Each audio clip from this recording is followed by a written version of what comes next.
So this morning's Srimad Bhagavatam will be summarized by His Grace Kevala Bhakti Das. You can start, Prabhu.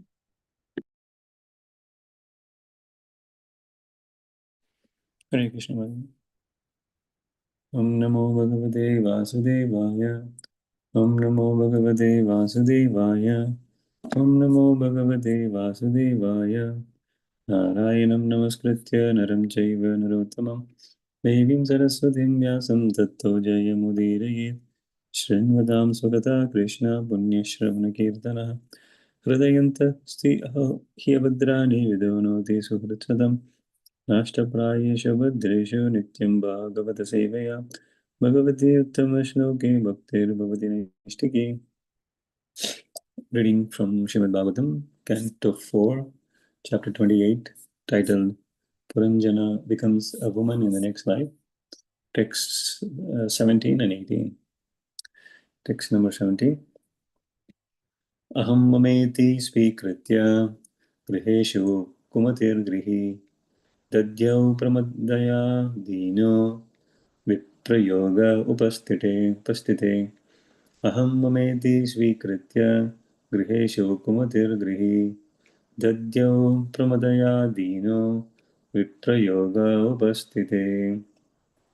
Synonyms: Aham, I, mama, mine, iti, thus, svikritya, accepting, griheshu, in the home, kumati, whose mind is full of obnoxious thoughts, grihi, the householder, dadyav, turns his attention to, pramadaya, with his wife, dina, very poor, viprayoge, when separation, upastite, occurred. Translation and purport by His Divine Grace, Srila Prabhupada. Srila Prabhupada ki jai. King Puranjana was overly attached to his family and conceptions of I and mine.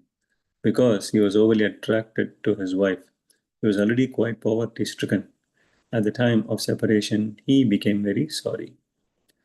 Purport: it is clear in this verse that at the time of death, thoughts of material enjoyment do not go away. This indicates that the living entity, the soul, is carried by the subtle body, mind, intelligence, and false ego. Due to false ego, the living entity still wants to enjoy the material world, and for want of material enjoyment, he becomes sorry or sad. He still makes intellectual plans to further his existence, and therefore, although he gives up the gross body, he is carried by the subtle body to another gross body. The transmigration of the subtle body is never visible to material eyes. Therefore, when one gives up the gross body, we think that he is finished. Plans for material enjoyment are made by the subtle body, and the gross body is the instrument for enjoying these plans. Thus, the gross body can be compared to the wife, for the wife is the agent of all kinds of sense gratification. Because of long association with the gross body, the living entity becomes very sad to be separated from it.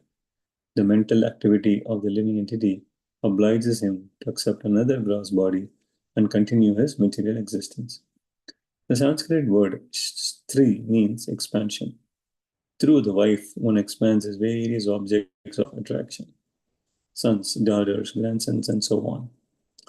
Attachment to family members becomes very prominent at the time of death.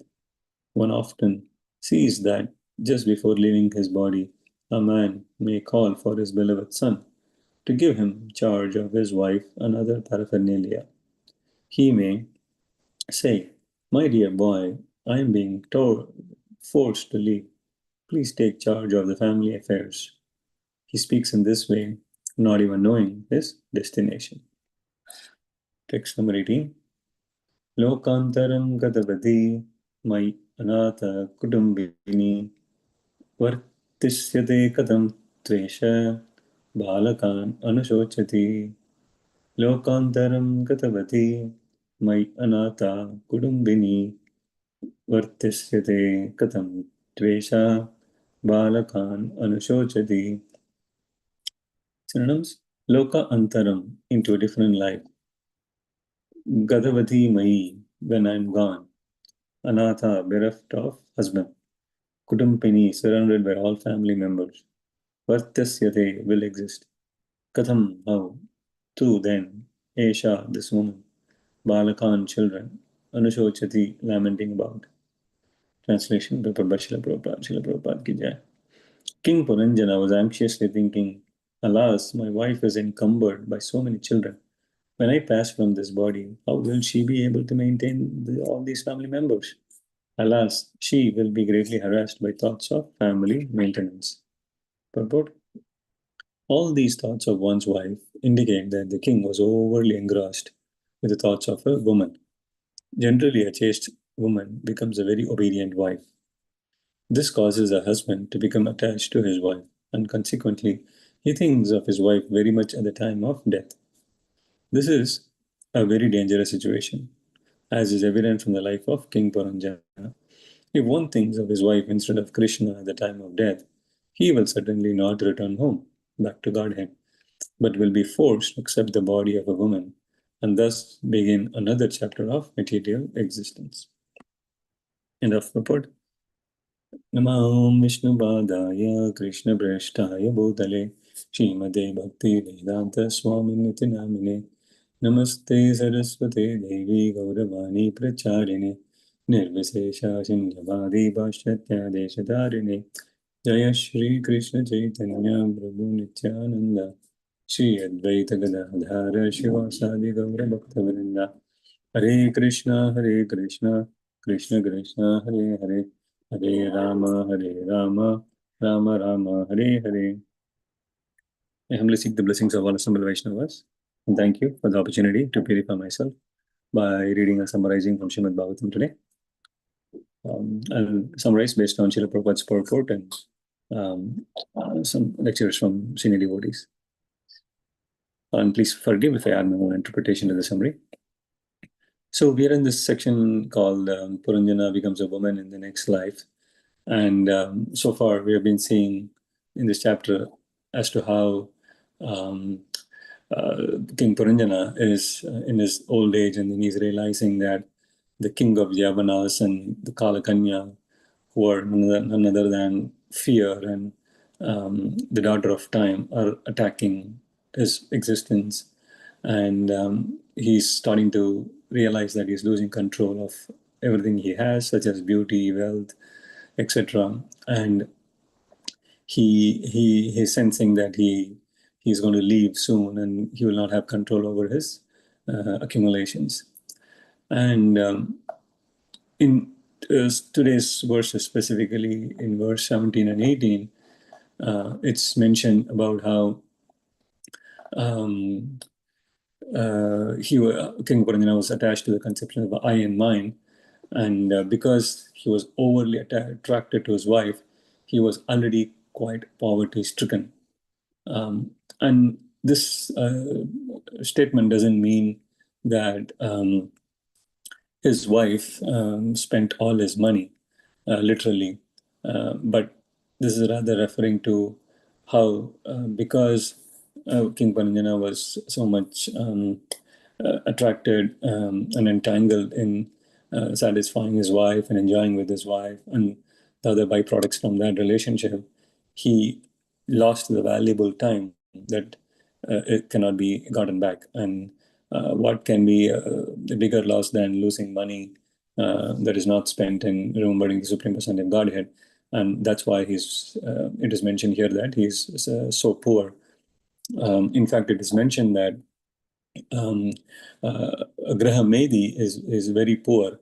When the Graha Medi, or one who is totally engrossed in sense gratification and satisfying material desires, he might have the most assets, he might have all the assets possible, but more the material assets he's attached to, the more poor he is at the time of death, because none of that is going to come with him and not going to help him at that point or beyond that death, where he gets again a material body, and he might have to go through the cycle again and again. And it is explained that when one engages in sense gratification, only three things can come out. The first thing is that you cannot have what you want. So that is very, very obvious. I mean, we would have experienced definitely in our life so far that we cannot get everything that we want. So that's one of the things that comes as an outcome from sense gratification. You may try, but you cannot have what you want. So the second thing that comes out of sense gratification again is that you might have or you might get what you want, but you soon realize that it's not as good as you thought. We might have so many different desires, and we may even approach Krishna with so many cheap desires, and we might also get it because of maybe Krishna's mercy or like karma, but then we soon realize that it's not as good as we thought, and now we need something else. And then the third outcome of sense gratification is that you can get what you want, and it also might be very good, but we soon realize that it's also taken away from us without our permission. And again, we could relate this to our lives. We could have had so many things. We could have enjoyed that, but suddenly it is taken away beyond our control. So these are the only three outcomes from sense gratification. And here, that's the kind of the intent of even the section, the message from the section, that King Puranjana was overly attached to his family, to his desires and his properties, etc. And because of this, he's addressed as very poverty stricken, because again, nothing is helping him at this point. So there are a few nice lessons that come out of this section that we can take home. So the first thing is that we see in today's verses, it is mentioned how attachment to one's wife is a great danger. And this is mentioned because if one is too much attached, then he might be distracted at the time of death, and then he may not remember what he needs to remember, like instructions of the spiritual master or some dharmic principles, or even like remember Supreme Lord. So although it is mentioned here that wife might be the cause, and in fact, in purport also, Prabhupada mentions in text 18 that generally a chaste woman becomes a very obedient wife, and this causes a husband to become attached to his wife, and consequently he thinks of his wife very much at the time of death. So this section again doesn't mean that the householders should hate each other or should not like each other and treat each other as Maya. But the message here is that there should be natural affection, but if that attraction or affection becomes an attraction and over dependence on each other, and in a way that you're relying on each other for any or we are depending on each other for mercy, and then we in that process forget the relationship with Krishna, then one becomes very weak. But we could again see this as another instruction for us, in the sense that it says how a wife in particular, if she is chaste, then she attracts the husband and then makes him obedient. And this is the same with Krishna also. I mean, all the acharyas explain that just like how a chaste wife brings husband under control, same way devotees, if they perform pure and truthful devotional service, if they purely attempt to do pure service, then the devotees can control Krishna. In fact, it is explained that if we want to think of Krishna, in other words, if we want Krishna to think of us, we need to think of Krishna. So that's how simple it is. For example, in this material world, I mean, you could think about your spouse all night, but then it's not necessarily true that the spouse will also think about you. And nobody can reciprocate, or nobody can think of you in a way that you think of them. But in Krishna's terms, basically, as soon as we think of him, he starts thinking of us. In fact, he's thinking of us even before we start thinking of him. But once we want to think of Krishna, then immediately he starts thinking of us. So this is a very profound statement, because you can imagine how fortunate we are that God, the Supreme Lord, starts thinking about us when we think about him. So that's kind of the glory of this process, that it's so powerful. And what else do we want rather than being in the thoughts of the Supreme Lord? So, and Prabhupada always stressed that truthfulness and sincerity are the most two important ingredients in devotional service. Because, for example, I was just thinking that, I mean, we chant every day for 2 hours or so. And I mean, at this point, as adults, we may not have the attraction to the holy names, but we still want to chant. I mean, it might be out of force, it might be out of fear. It might be just that, yeah, I want to chant, although I'm not able to chant attentively. At least I'm following the spiritual master's instructions. So yeah, that is very nice. But if you think about it from another perspective, like anyway, I'm going to sit and chant. So why not make it count, right? So I mean, I'm spending the time. It's almost like you are in a boat, and then you want to row the boat from like one side of the shore to the other side of the shore, and you could row it all the time so you can get to the destination quickly, or you can row like once in 10 minutes or once in 20 minutes and then just sit idly or get distracted looking at something. And then what happens is that you will get to the destination maybe 20 times later than, or in a time from a time of duration, you could reach much later if you're not rowing constantly. So that similarly applies here. Like we are chanting for 2 hours, but if we can chant attentively for the entire 2 hours, then you're going to make rapid progress, as opposed to only hearing here, only attentively chanting here and there during the rounds. So again, the message is that why not make our chanting that we're anyways doing count? Because we're going to be sitting, we're going to be dedicating the time. So why not focus? And that is what will help us basically remember Krishna. And by that process, we are making Krishna also remember us. In fact, Acharya has explained that when we chant, we have to focus on 3 P's. The first P is that we should focus on the pronunciation. And the second P is that we should focus on the posture. And then the third P is that we should have the prayerful mood. When we have all these P's in place, then our chanting becomes very, very effective and inspiring for us also. So the last message also that's coming out of the section is that um, um, in Kali Yuga, as we see here in Puranjana's case, he tried everything possible. He had so much family support, wealth support, but nothing could help.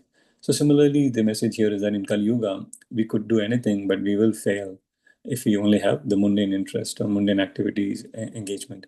But rather, if we engage in the Yuga Dharma, again, which is like chanting and the other devotional processes, then we will not fail. In fact, every piety which is not Krishna consciousness will fail.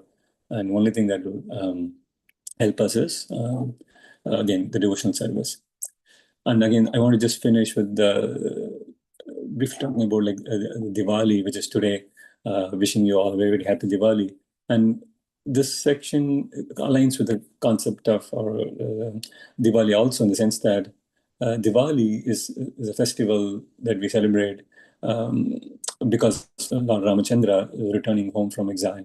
And because of that, everyone was very happy. And then they cleaned the city, they cleaned up their houses, lighted up the diyas. In fact, Deepavali means Deepa plus Vali, many, many lamps lit. So that's what it means. And Acharyas explained that just like how Lord Ram defeated Ravan with 10 heads and then is coming back, that's what being celebrated. Similarly, the understanding that we should have today, or the reminder that we should have today, is that we should also eliminate all our anarthas in the heart, like ego, anger, greed, pride, lust, jealousy, etc., that are synonymous to like the 10 heads of Ravana. And then we should invite Lord Ram into our hearts. And again, Lord Ram cannot come into a place which is dirty, like just like Yashoda, sorry, just like the Ayodhya residents cleaned up. So similarly, we have to clean up our hearts so Lord Ramachandra can come in. And the best process to do that again is, as we saw, the chanting of the holy names with attention and eagerness. We are always anyways doing it, so why not make it count? And then we can always see how we can improve our chanting. We can remind ourselves today that we have to clean, and then the cleaning can happen only when we do attentive chanting and attentive devotional service. And we know what thoughts come in during our chanting, so we should work on them. In fact, it is explained that we can make a list of thoughts that usually come in our chanting and review them before we start chanting. And then once we dedicate some time to the mind to think about those, then at least they're out of the mind and they don't come as often as before. And then we could chant more effectively. So this whole section is telling us how we should utilize our time as humans in this life in remembering Krishna and Supreme Lord in these pastimes. And that way, they will be in our thoughts rather than in all the mundane attachments at the time of death. And that alone can save us from not coming back to this material world. With that, I'd like to conclude the summary, and again, wishing all a very, very happy Deepavali. And